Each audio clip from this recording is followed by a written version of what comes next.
Rahman Rahim Allah, Ya Kerim Allah. Rahman Rahim Allah, Ya Halim Allah. Rahman Rahim Allah, Ya Azim Allah. Rahman Rahim Allah, Ya Kerim Allah. Sen beni affet, ben günahkaram. Sen mənə rəhmət, mən xətakaram. Bilirsən çoxdur günahım, vardı qəlbimdə bir ahım. Sən aləmdə pənahım. Günah etdim, çox utandım, indi qəflətdən oyandım. Səni sevdim, səni andım. Rahman Rahim Allah, Ya Kerim Allah.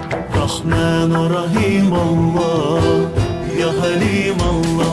Rahman Rahim Allah,